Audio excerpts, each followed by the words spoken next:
개를 키우고 있는 한 주인이 있었답니다. 근데 이런 말을 듣게 된 거예요. 개가 우유를 좋아한다더라. 그래서 우유를 먹이면 개 건강에 좋다더라. 이런 말을 듣고 우유를 샀습니다. 없는 돈을 내서 우유를 사서 개에게 우유를 먹이게 된 겁니다. 먼저 개 입을 잡고 입을 벌린 후에 우유통을 가지고 붓게 된 거예요. 입에 넣어주게 된 거죠. 근데 이게 웬일입니까? 개가 이걸 뿌리치면서 발작을 일으키는 겁니다. 그러다가 거부하다가 이 우유를 든 통을 쳐버리게 된 거예요. 그래서 우유통이 땅바닥에 쏟아졌습니다. 주인이 어이가 없지 않습니까? 이거 너 좋으라고 주는 거야. 내가 안 먹고 너 비싼 돈 들여서 너에게 사주는 거야. 이러면서 개를 원망했죠. 근데 조금 후에 너무나 신기한 일이 벌어졌습니다. 땅바닥에 우유가 이렇게 널브러져 있는데 그걸 개가 핥아먹더라 합니다. 여러분, 이 이야기를 들으면서 어떤 생각이 드십니까? 개가 우유를 좋아하는 건 맞아요. 어디에 문제가 있었을까요? 주인이 우유를 주는 방식이 틀렸던 겁니다. 우리도 항상 마찬가지입니다. 우리가 좋은 일을 하지만, 옳은 말을 하지만, 좋은 일을 하지만 이것이 소통이 안 되는 경우가 있습니다. 왜냐하면 방식이 잘못되었기 때문에 그래요. 얼마 전에, 몇 년 전에 저희 교회 학교 아이가 저한테 신고가 들어왔습니다. 목사님, 우리 엄마는 놀라운 은사가 한 가지 있어요. 그래서 무슨 은사인데, 저는 뭐 뜨개질하는 은사라든가 반찬을 잘하는 은사가 있다고 말할 줄 알았어요. 근데 우리 엄마는요, 옳은 말을 기분 나쁘게 말하는 은사가 있어요. 그러더라고요. 그래서 무슨 옳은 말을 하더냐, 일찍 자라, 공부해라, 뭐 이렇게 다 엄마들이 하는 말이 다 옳은 말 아닙니까? 근데 아이의 말입니다. 옳은 말을 기분 나쁘게 자기에게 전달하도록 하는 거예요. 여러분, 오늘 그 엄마의 옳은 말은 문제가 없습니다. 전달하는 방식이 잘못된 것이죠. 이 이야기, 두 이야기의 공통점이 무엇인 줄 아십니까? 첫 번째는 이 소통의 주도권이 개에게 있지 않고 개 주인에게 있었다는 사실이죠. 자녀에게 있는 것이 아니라 엄마에게 있었다는 겁니다. 이 소통의 주도권이 말이에요. 두 번째는 내용이 잘못된 게 아닙니다. 우유가 잘못된 게 아니에요. 엄마가 하는 말이 잘못된 게 아닙니다. 전달하는 소통의 방식이 잘못됐던 거예요. 여러분, 교회 안에도 가정 안에도 이런 일들이 얼마나 많은지 몰라요. 오늘 본문의 이야기를 바로 그런 관점에서 좀 다시 한번 바라보기를 원합니다. 지난주와 본문이 똑같습니다. 근데 지난주는 구원의 관점으로 이 본문을 다뤘다면 오늘은 이 불통의 세상 속에서 가정과 직장과 교회 안에 불통이 얼마나 많습니까? 이 불통의 문제를 어떻게 해결해 볼까 하는 관점에서 이 말씀을 다시 제가 강론하게 된 것입니다. 우리 예수님께서 제3시에 십자가에 달리는 상황에 있었습니다. 어둠이 찾아왔다라고 말하죠. 제6시입니다. 3시에 매달려서 제6시까지 왔습니다. 6시면 12시가 되게 되는 겁니다. 근데 오늘 본문에 보니까 어둠이 빛이 사라지고 어둠이 찾아왔다 말씀하고 있습니다. 이런 경우는 세 가지 경우라고 제가 말씀을 드렸어요. 첫 번째는 고난과 환난이 극심할 때 성경은 어둠이다라고 말합니다. 저와 여러분의 인생 안에도 그런 어둠이 찾아옵니다. 아직 찾아오지 않았다고요? 올 겁니다. 반드시 오게 돼 있어요. 두 번째는 사단의 세력이 정점에 이를 때가 옵니다. 하나님의 백성들이 무력하게 당할 수밖에 없는 세상의 세력, 사단의 능력이 정점에 이를 때가 오게 되죠. 이때를 어둠이라고 말합니다. 하나님의 백성들도 바로 이런 상황을 매 삶 속에서 만나게 돼요. 또한 세 번째 경우는 심판이 찾아왔을 때 그 심판을 온 몸으로 감내할 수밖에 없는 상황이 찾아오게 됩니다. 이런 상황 속에서 하나님께서 주의 백성들을 어떻게 하십니까? 바로 성막으로 하나님께서 주의 백성들을 인도하십니다. 이런 어둠의 문제를 해결하시려고 주의 백성들을, 이스라엘 백성들을 성막 울타리 안으로 우리를 불러들이시는 겁니다. 동쪽 문을 통해서 울타리 안으로 들어오게 돼 있어요.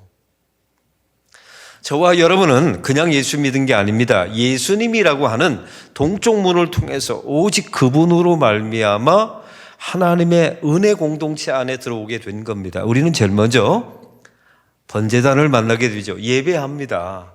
우린 주님 앞에 예배하고 예배 형식을 갖추게 됩니다.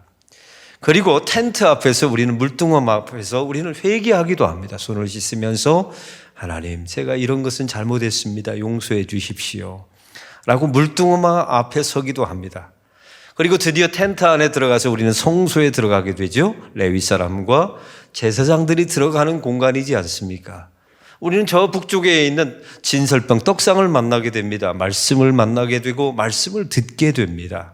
그리고 저 북쪽에 남쪽에 있는 일곱 촛대를 만나게 됩니다. 일곱 촛대는 다 떡상을 비추게 되어 있죠. 우리도 마찬가지입니다. 예수님을 묵상하며 또 예수님께 집중하며 살아가게 되죠. 그리고 우리는 드디어 지성소 앞에서 금향로를 만나게 됩니다. 하나님 앞에 헌신하고 봉사하고 섬기는 일들을 하게 돼요. 기도도 하게 됩니다. 여기까지는 제사장들과 레위 사람들이 다 들어올 수 있었어요. 여러분, 저와 여러분도 바로 거기까지는 갈 수 있는 겁니다. 우리 인생의 어둠을 만날 때, 사단의 정점을 만날 때, 심판당할 수밖에 없는 상황을 만날 때 이 문제를 해결하기 위해서 예배를 거쳐 회개를 거쳐서 말씀을 통하여 예수님의 집중함으로 우리의 헌신과 기도와 사역을 통해서 드디어 지성소 앞에까지는 오게 됩니다. 거기까지예요, 거기까지. 그 다음에는 우리가 들어갈 수가 없답니다. 지성소 안에, 하나님의 임재 안에, 하나님과의 친밀한 교제 안에, 하나님이 주시는 구원의 은총 안에 우리가 들어갈 수가 없어요. 그래서 어떻게 하셨다고요? 대제사장이 1년에 한 번 대속제일에 7월 10일 날 대접에다가 어린 양의 피를 받아가지고 휘장을 지나서 지성소로 들어가서 하나님 앞에 속죄소 위에다가 어린 양의 피를 뿌리게 되는 겁니다. 그 대제사장은 누구를 상징합니까? 이 땅에 오실 예수님. 그 대제사장이 손에 든 어린 양의 피는 무엇을 말합니까? 십자가에서 죽으실 예수님의 대속을 상징하는 거예요. 그래서 히브리서 10장 20절은 말하죠. 그 휘장은 예수 그리스도의 육체라라고 말씀하고 있어요. 예수님이 십자가에서 죽으시는 순간에 하나님께서 위로부터 아래로 휘장을 쭉 찢어주시고 하나님께 나아가는 길이 열리게 된 줄로 믿습니다. 이걸 우리는 구원이라고 말해요. 열어달라고 말해서 열린 게 아닙니다. 여러분의 공로와 의 때문에 열어주신 게 아닙니다. 대제사장이신 예수님을 바라보시고 그분이 십자가에서 죽으신 대속을 보시고 하나님께서 위로부터 아래로 하나님께 나아가는 구원의 문을 열어주신 겁니다. 구원의 문만 열어주신 게 아닙니다. 하나님과 우리 사이에 소통의 길을 열어주신 겁니다. 할렐루야. 우리는 본래 죄로 인하여 하나님과 우리 사이에는 불통이었어요. 근데 바로 이 사건을 통해서 하나님과 우리 사이에 소통할 수 있는 길, 하나님과의 소통을 통하여 사람과 사람 사이에 소통할 수 있는 길을 하나님께서 열어주신 줄로 믿습니다. 여러분, 세상의 인문학과 자기계발서는 이 소통을 어떻게 다룰까요? 제가 그래서 이 소통에 관련된 책을 30권을 사다 놓고 다 독파를 한번 해봤어요. 여러분 수지 맞은 줄 아세요? 안 읽어도 됩니다.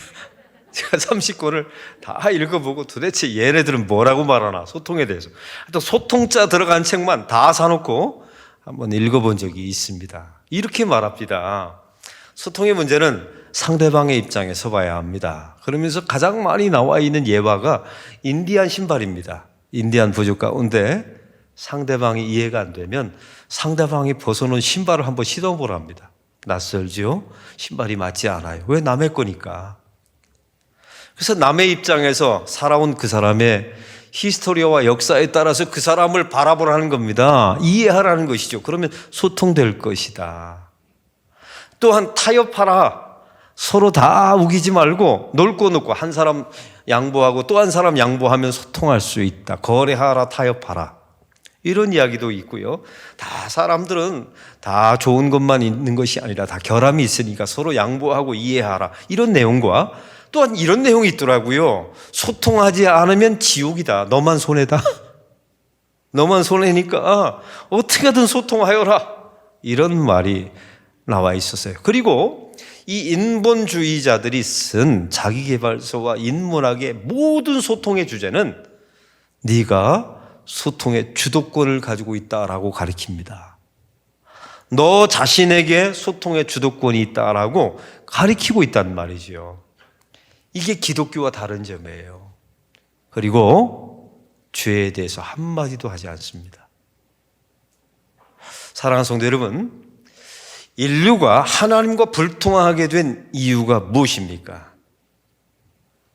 죄 때문입니다. 거래하지 않아서, 타협하지 않아서요? 상대방의 입장에 서보지 않아서요? 아니요, 죄 때문입니다. 하나님과의 모든 불통의 문제는 죄였습니다. 이걸 하마르티아라고 말하죠. 헬라어로 표적에서 벗어났다. 어떤 표적에서 벗어난 것입니까? 하나님을 경배해야 되는데 자기 자신을 경배한 겁니다. 하나님을 나의 주인으로 삼아야 되는데 자기 자신이 주인 된 것이죠. 이 자기 숭배라는 죄에 빠지게 된 겁니다. 살인, 거짓말, 도둑질 이런 건 죄의 결과라고 말하지 그걸 죄라고 말하시면 안 돼요. 죄는 자기 숭배였던 겁니다. 사랑하는 성도 여러분, 이 죄에 빠졌을 때 인류에게 찾아온 결과가 있었습니다. 가장 큰 두 가지 재앙이 있는데 첫째는 하나님과 불통하게 돼 있어요.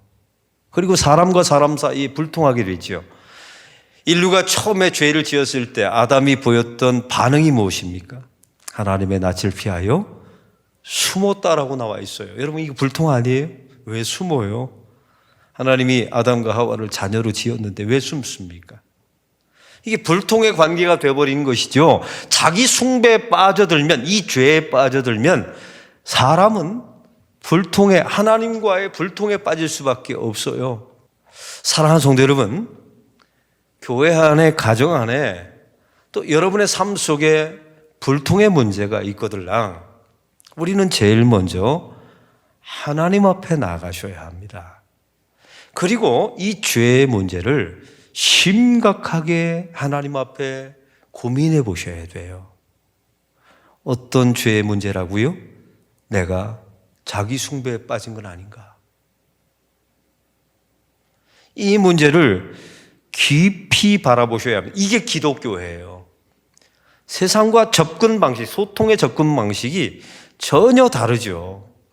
그래서 먼저 하나님께 찾아가 나의 죄의 문제를 해결하고 이 죄의 문제를 주님 앞에 해결받아야 되는 겁니다. 오늘 본문이 그 얘기 아닙니까?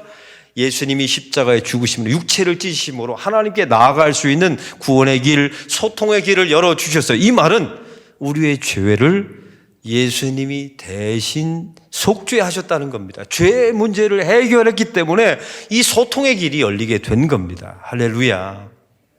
여러분의 가정 속에 소통의 문제가 해결되지 않거들랑 하나님 앞에 꼭 나가셔야 돼요. 제가 동물의 왕국을 보는데 동물들이 어떤 부족에 의해서 공격을 당하는 경우가 있습니다. 인간이 쏜 독화살을 맞으면 동물이 사는 동물이 있고 죽는 동물이 있답니다. 어떤 동물은 살고 어떤 동물은 죽는데요. 제가 묻습니다. 어떤 동물이 살까요? 독화살을 맞는 순간에 해독제를 찾아서 자연 안에는요, 그 독을 해결할 수 있는 자연 치료 식물이 있다네요. 그걸 얼른 찾아서 먹는 동물은 산답니다. 그런데 이런 동물은 반드시 죽는데요. 나를 누가 쐈나?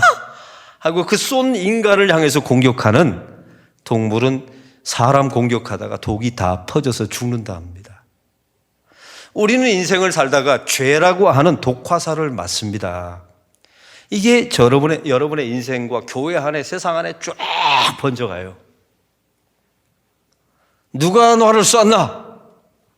하면서 그것을 공격하다가는 우리가 독이 퍼져서 죽는다니까요. 그래서 해결될 문제가 아닙니다. 여러분의 인생에 독화살을 쏜 사람이 있죠. 누가 나를 쐈나? 하면서 그 사람 찾아다닌다고 해결되는 게 아닙니다. 독화살을 맞으면 해독제를 찾아야 돼요. 우리 인생의 죄라는 독화살의 해독제는 예수님밖에 없다는 사실입니다. 그래서 주님 앞에 나아가 나의 죄의 문제를 용서받고 해결돼야 이 소통의 문제, 독의 문제, 내가 맞은 독화살의 문제가 해결된다는 사실입니다. 오늘 본문에 하나님과 우리 사이에 막혔던 담을 허시고 우리가 하나님께 나아갈 수 있는 길이 열려서 하나님과 소통하는 길이 열렸습니다. 이 주도권은 누구에게 있었나요? 나에게 있었나요? 하나님께 있었나요? 하나님께 있었습니다. 여러분, 이걸 잊지 마세요. 이 주도권은 하나님께 있었던 겁니다. 여러분, 우리가 회개해서 하나님 앞에 용서받았다고요? 아니요. 하나님이 회개케 하신 겁니다. 내가 예배를 드렸기 때문에 휘장이 찢어졌다고요? 아니요. 여러분, 우리가 물타리 안에 들어오면 번제단을 만나죠. 예배를 드려요. 그럼 우리가 죄가 있다는 사실을 깨닫게 됩니다. 여러분, 물동에서 손을 씻으면 내 죄가 다 해결됩니까? 물에다 손을 씻으면? 그래도 또 죄를 지어요. 여러분, 새벽마다 나와서 우리가 날마다 물두멍 앞에 서서 날마다 회개하죠. 근데 우리는 날마다 죄를 지어요. 그래서 죄인임을 또 깨달아요. 또 우리는 성소 안에 들어가서 진설병을 놓고 하나님의 말씀을 만나를 새벽마다 날마다 먹죠. 근데 또 죄를 지어요. 또 하나님의 말씀을 먹으면서 또 죄를 짓습니다. 우리는 일곱촛대를 바라보면서 예수님을 집중하고 예수님에게 초점을 맞춘다고요? 오늘날 보니까 우리 인생에 내가 초점이 되어 있어요. 그리고 하나님 앞에 헌신과 공로와 또 봉사와 기도하는 금향로 앞에 우리가 서서 봉사하죠. 이 모든 사역을 통해서 우리는 한 가지 깨닫게 되는 게 있습니다. 내 공로와 의로 휘장을 찢을 수 없다는 사실을 우리는 그 모든 걸 통해서 알게 돼요. 예배를 통하여, 물두멍 앞에서 회개를 통하여, 주님의 말씀을 먹음으로 우리는 이 휘장을 내 공로와 의로 찢을 수 없다는 사실을 깨닫게 됩니다. 오직 대제사장이 어린 양의 피를 담아서 십자가의 구속의 공로로 그 소통의 문이 열렸다는 사실을 우리는 휘장 앞에서 경험케 되는 겁니다. 예배 드려서 열린 게 아닙니다. 예배를 통하여 우리는 불가능함을 깨닫게 되는 거예요. 주님 앞에 물두멍 앞에서 회개를 통하여 구원받은 게 아닙니다. 그걸 통하여 그럼에도 내가 또 죄를 짓고 있다는 사실을, 휘장을 찢을 수 없다는 사실을 알게 되는 겁니다. 우리의 소통의 주도권은 우리에게 있었던 게 아닙니다. 하나님께 있었던 거예요. 여러분, 이스라엘 백성들을 보세요. 구약을 보면 큰 주제가 창조, 타락, 회개, 회복입니다. 이 네 가지 주제로 계속 다뤄보죠.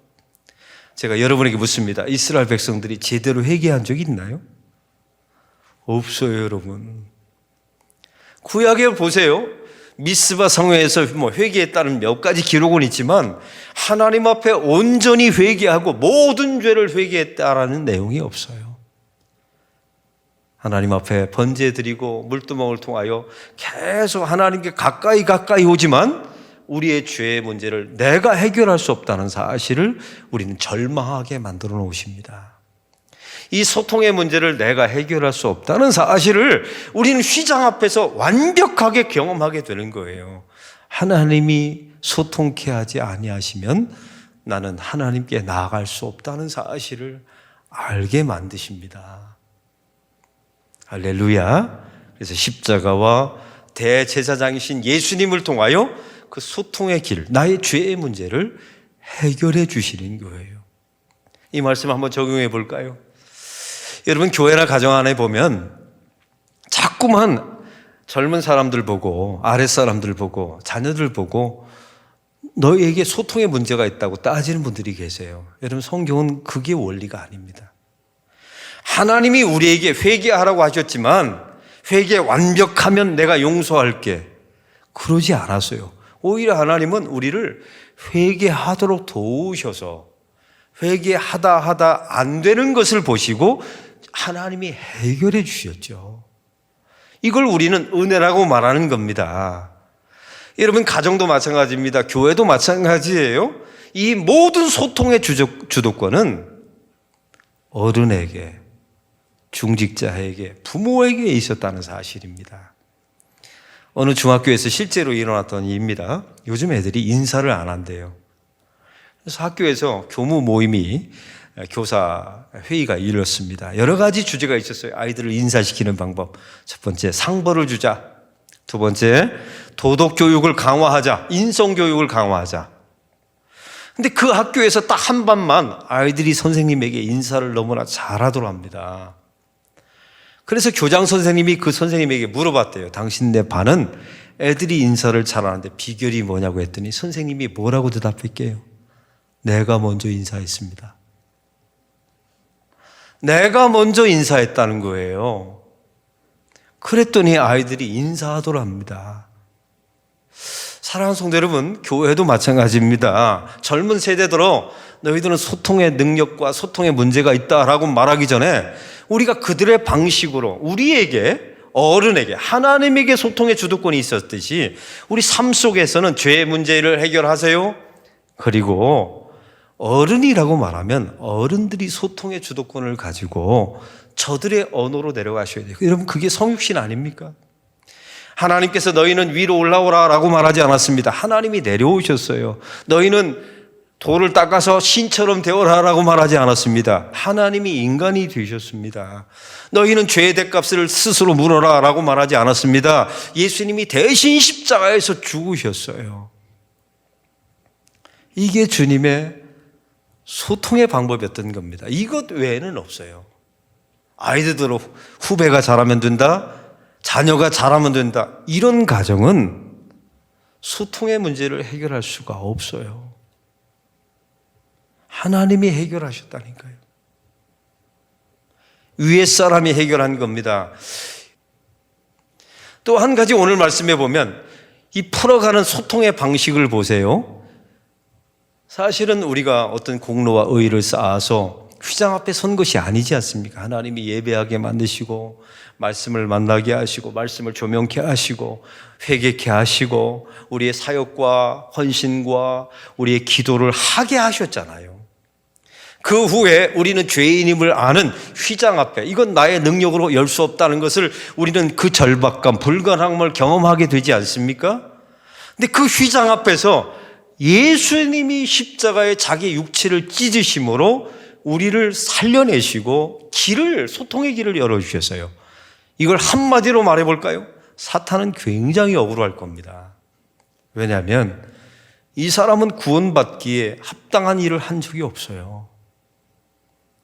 예배했다고요? 아니, 하나님이 예배케 하신 겁니다. 여러분이 회개했다고요? 아니요, 하나님이 회개하게 만들어 놓으신 겁니다. 그 안에 성령을 주셔서 탄식하게 하신 것이죠. 여러분이 봉사했다고요? 하나님이 봉사하게 하신 거예요. 사랑하는 성도 여러분, 혹시 여러분의 가정과 교회와 삶 속에 이 불통의 문제가 있거들랑 죄의 문제를 기억하십시오.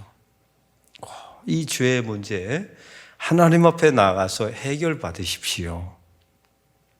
그리고 주도권은 하나님께 있었다는 사실을 잊지 마십시오. 하나님이 열어주신 겁니다. 하나님이 소통케 하신 겁니다. 여러분의 삶 속에 애들도로 소통을 하고 하지 마세요. 후배도로 하라고 하지 마세요. 선배들이, 어른들이, 부모들이 하는 겁니다. 하나님이 하셨듯이. 그리고 그 사람과 사람 사이에 정말 소통하기를 원하십니까? 편들어 주세요. 그러면 이 소통의 역사가 일어나게 될 줄로 믿습니다. 우리 일주일 동안 이 말씀대로 되나 안 되나 한번 살아봅시다. 이게 하나님의 말씀이기 때문에 반드시 되어 갈 줄로 믿습니다.